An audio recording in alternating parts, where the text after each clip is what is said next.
nouveau. Parce que nous sommes fatigués.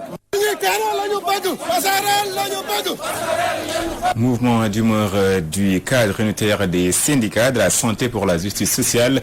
Ils ont marché pour dénoncer leurs difficiles conditions de travail. Cheikh Seck et ses camarades ont crié leur colère devant les locaux du ministère de la Santé. Ils déplorent le mépris du ministre de tutelle. Écoutons Khokhandong dans son compte rendu. Pour dénoncer ce qu'il qualifie d'un système sanitaire malade, le cadre unitaire des syndicats de la santé pour la justice sociale a marché ce vendredi de l'École nationale de développement sanitaire et social au ministère de la Santé, où les syndicalistes sont accueillis par un impressionnant dispositif sécuritaire leur interdisant l'accès au sein du ministère, une situation qui augmente leur colère. Il faudrait que les gens n'utilisent pas leur statut pour utiliser les forces de l'ordre pour effectivement se barricader derrière une irresponsabilité immesurable. Mais en fait, s'ils ne sont pas aptes pour diriger ce ministère, mais il n'a qu'à le donner à quelqu'un responsable. Ça, c'est irresponsable. Aujourd'hui, on vient vouloir faire un CDI devant son ministère. On mobilise tout cet arsenal-là pour nous en... Nous ne sommes pas là pour nous battre. Devant les barrières des forces de l'ordre, Cheikh Seck et ses camarades étalent une série de revendications. Nous réclamons à ce que les gens qui aujourd'hui ont leur troisième cycle, leur doctorat qui soit classé dans le nouveau corps. Les gens qui ont leur master qui soit classé dans leur nouveau corps. Ça fait 2 ans on n'organise plus de concours, alors qu'on a des déficits en anesthésie réanimation. On organise, ça fait 10 ans pour les kinés, ils n'ont recruté que 2 personnes. Les kinés dont je vous parle ne font pas 56 dans la fonction publique sénégalaise. Vous allez, c'est le même nombre au niveau des anesthésistes et des autres corps. Ça fait 10 ans dans les circuits sanitaires. Pas un seul franc n'a été augmenté en termes de subvention aux hôpitaux. Ce qui est plus grave, non seulement ils ne subventionnent pas les hôpitaux, mais ils continuent à nous pomper avec des politiques de gratuité sans remboursement. Parce que c'est ce qu'ils décident, ne sont jamais intéressés par le système. Ce sont des étrangers même du système. Ils ne sont ni médecins, ni infirmiers, ni sages-femmes. Et tout ce qui les intéresse, c'est la politique et comment bouffer l'argent. Nous avons décidé de mettre un terme à cette situation. Pour obliger l'État du Sénégal à revoir sa démarche, les syndicalistes promettent d'accentuer le combat. Attendez-vous à un mois de février, pas pour une grève d'un seul jour, mais on peut faire même 3 jours de grève sans bloc, sans laboratoire, sans imagerie médicale, sans kinésithérapie, sans dialyse. Et ça, nous sommes en mesure de le faire. On va retourner à la rétention d'informations.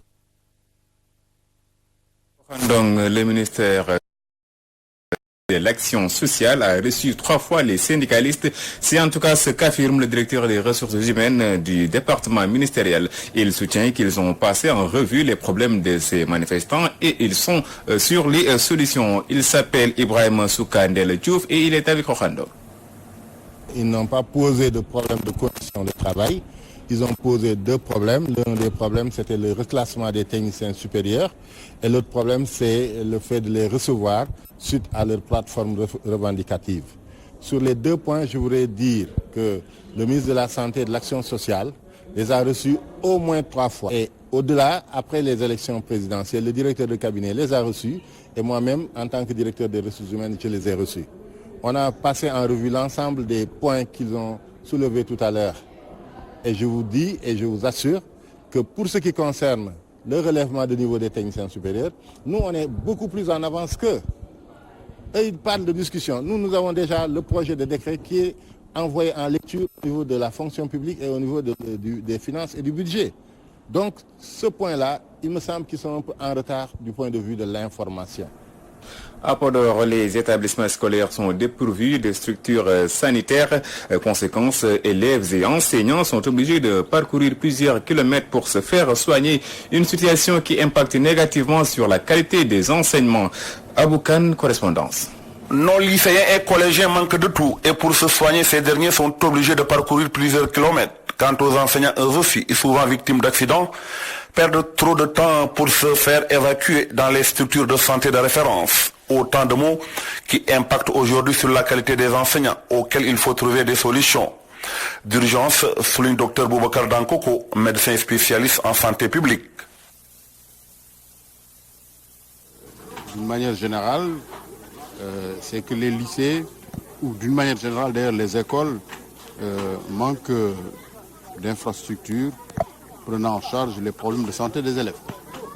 De notre temps, quand nous étions au lycée, nous avions une infirmerie dans les lycées, comme je l'ai évoqué tout à l'heure, où les élèves étaient régulièrement soignés. Il y avait la visite annuelle dans les lycées, il y avait la vaccination dans les lycées.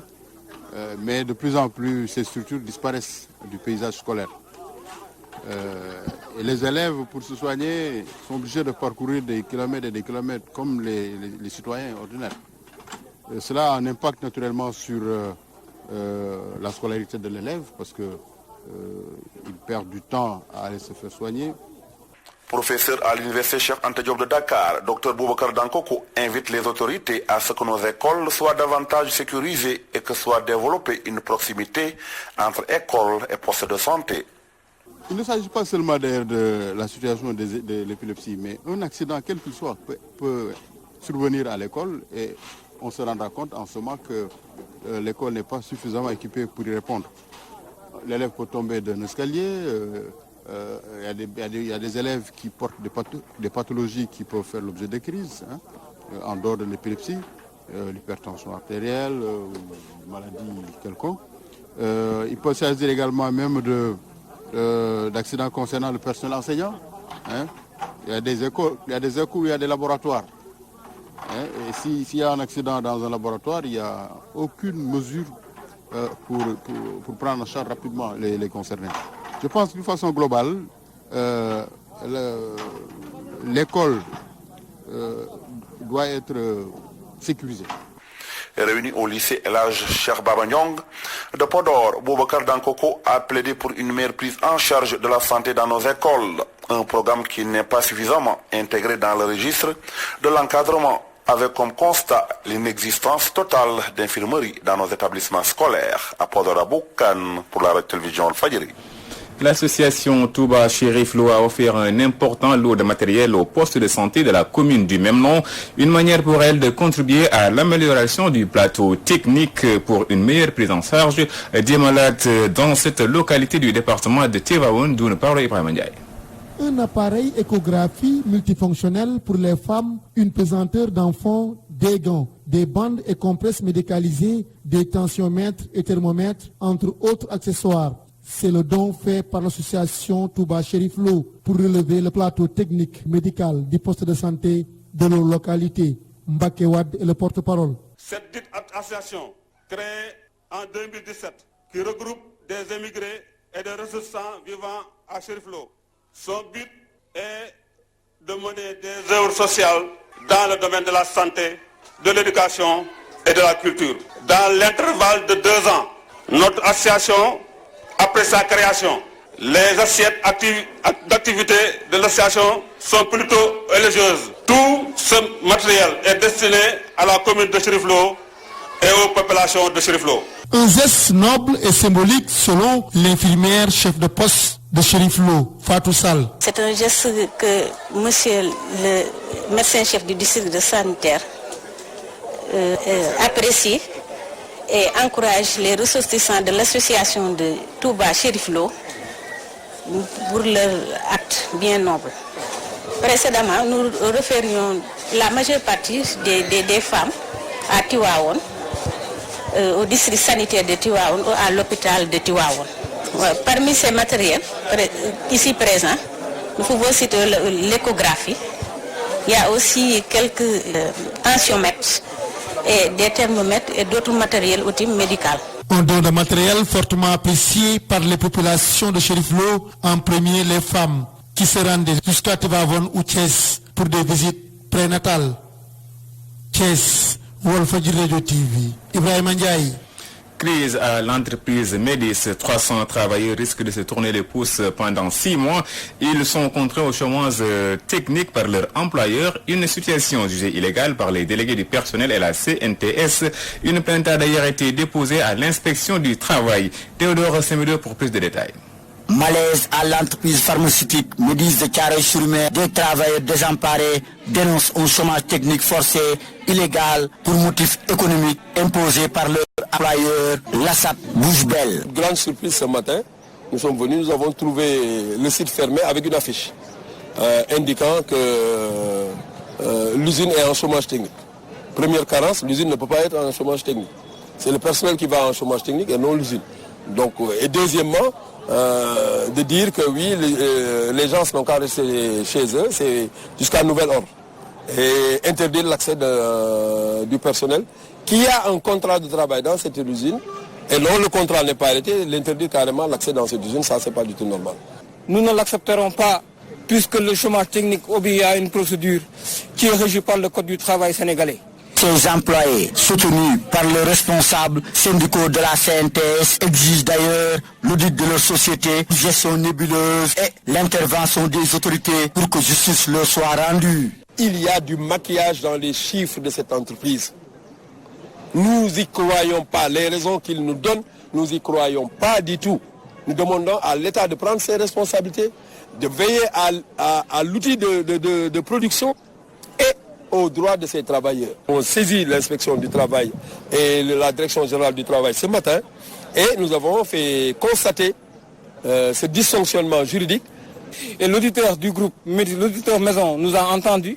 Nous avons donné des preuves et ce qu'on a constaté à notre grande surprise hier, c'est que le directeur technique du site, supérieur hiérarchique du directeur du site, nous dit que le rapport de l'inspecteur ne nous concerne pas. Nous nous sommes approchés de la direction de l'entreprise pour avoir la version de ses responsables, mais leurs locaux sont tout simplement fermés. Mais en attendant leurs explications, ces employés de l'usine Médis ont saisi l'inspection du travail pour l'arbitrage du différend qui les oppose avec leur employeur. Théodore Semedo, Thiaroye-sur-Mer, Walfadjri.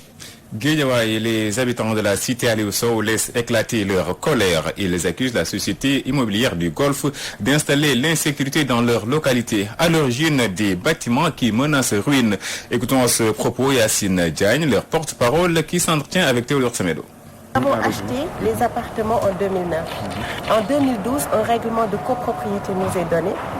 Sur ce règlement de copropriété, le sous-sol est divisé de D1 à D24 et est répertorié comme étant une partie commune. En 2015, nous avons subi un incendie dans le sous-sol d'un des immeubles. En 2018, le promoteur se présente et enlève les parkings qui étaient dédiés aux immeubles et l'espace vert pour en faire des constructions.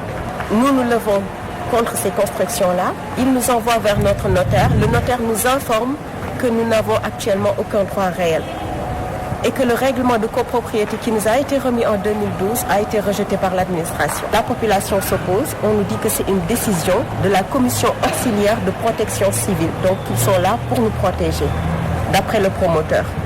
On demande à avoir cette notification. Il ne peut y avoir de modification sans qu'il y ait une notification affichée. Le collectif a demandé à avoir la notification du préfet ou de la protection civile qui stipule que ces modifications doivent être faites. Le préfet nous le refuse. Le promoteur nous le refuse.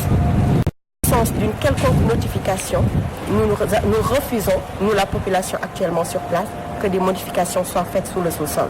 J'en appelle à la justice ou à toute autre autorité qui serait en mesure d'intervenir dans ce dossier-là. Vos familles sont en sécurité. Permettez-nous de sécuriser nos familles. Et une question aujourd'hui, que le sous-sol soit vendu, qu'il y ait des stockages de marchandises à l'intérieur. Si ça prend feu, que ce soit vos investissements ou vos familles, vous êtes en sécurité. Nous, non. Alors si vous avez l'intention de nous tuer à travers des incendies, à travers une insécurité ou des agressions, laissez-nous mourir aujourd'hui sur les modifications que vous avez l'intention de faire au sous-sol. Marchez sur nos cadavres ou alors fournissez-nous des documents clairs.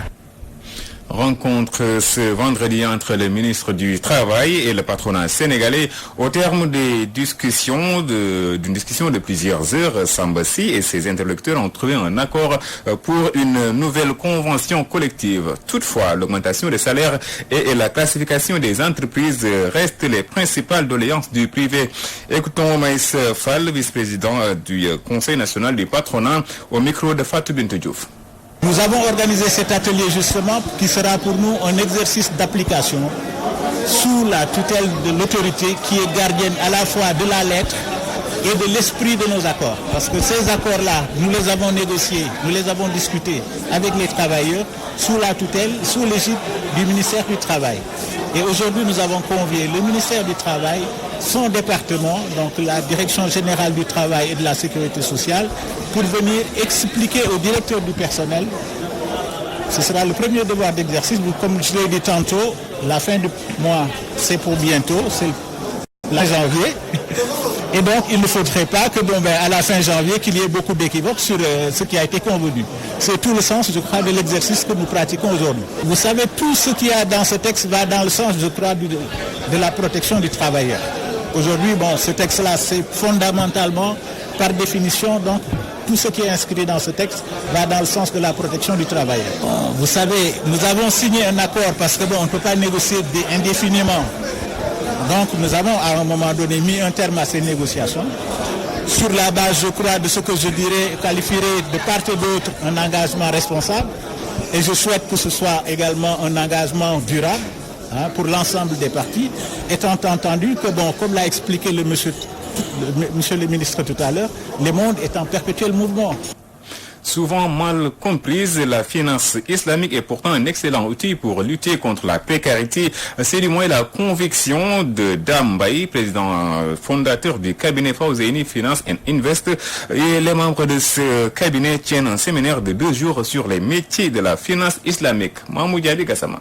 Formation sur les métiers de la finance islamique, c'est le sujet débattu par Fawzeyni Finance and Invest lors de son séminaire du 17 au 18 janvier 2020. Dame Baye, fondateur de Fawzeyni Finance and Invest, revient sur les défis et les opportunités de la finance islamique.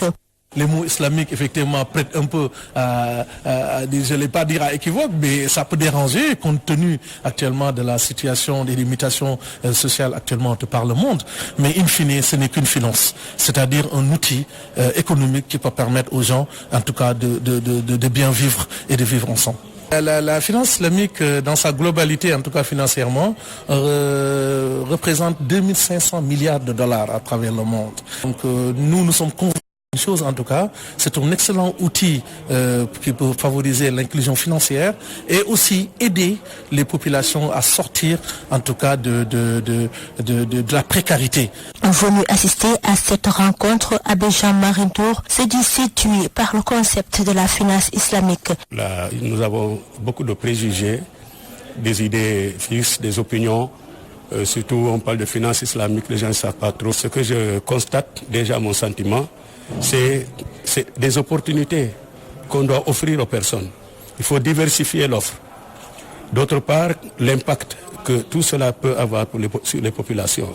Parce qu'on parle de réduction de la pauvreté. Et je dois avouer que vraiment nous nous rencontrons.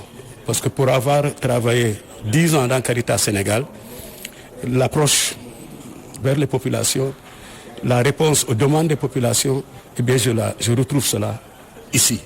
La finance islamique n'est pas tout simplement une conviction religieuse, c'est du moins l'avis de Dame Baye. On peut dire finance islamique, on peut dire finance sans intérêt, on peut l'appeler finance avec participation solidaire. Voyez-vous, donc les appellations diffèrent, mais le soubassement restera quand même un soubassement chariatique.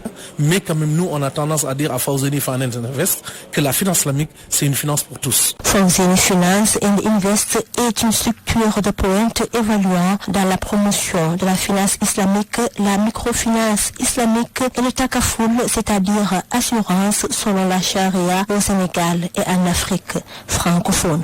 Mahmoud Diaby Gassama, place à présent à l'actualité hors de nos frontières avec Issatine.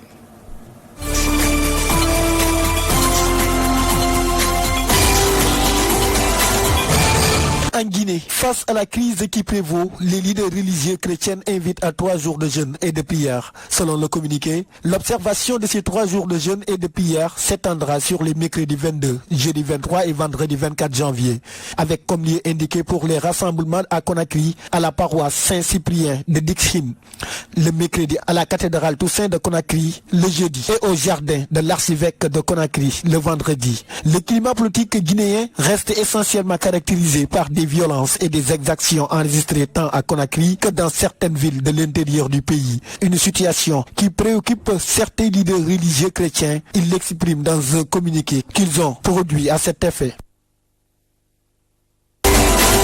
République démocratique du Congo, la police met fin à une manifestation de Martin Fayulu et ses proches. L'opposant, qui revendique toujours la victoire à la présidentielle de décembre 2018, voulait marcher pour, dit-il, marquer sa solidarité avec les victimes des tueries dans l'est du pays. La messe d'action de grâce terminée, Martin Fayulu, ses proches collaborateurs et des centaines de militants se positionnent sur le boulevard Lumumba. En cette journée de commémoration de la mort du tout premier ministre du Congo, Patrick Lumumba, assassiné en 1961. La mairie de Kinshasa avait interdit l'organisation de cette marche après une heure de procession. Les esprits s'échauffent, les premiers gaz lacrymogènes sont lancés. Il y a également quelques interpellations parmi les manifestants. À quelques 300 mètres du point de chute de la manifestation, la police s'interpose. Les dernières grenades lacrymogènes sont lancées, l'itinéraire est dévié.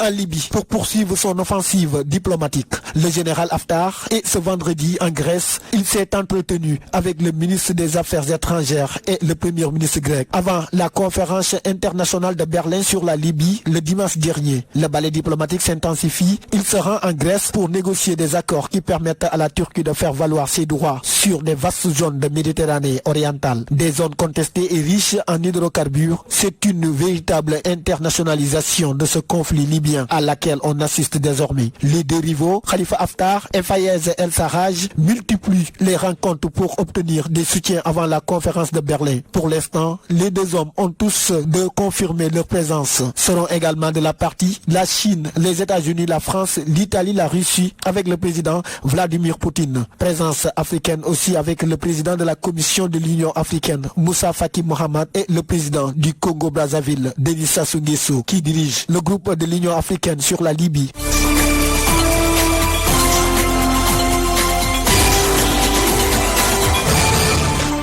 Mamadou Diaye, merci à vous. C'est d'ailleurs votre page internationale qui met un terme à ce rendez-vous d'information. Merci à vous, amis téléspectateurs, pour la fidélité à Walf TV. Retrouvez tout de suite Aïcha Diakhaté pour la 4e et dernière partie de l'édition du soir. Bonsoir à toutes et à tous.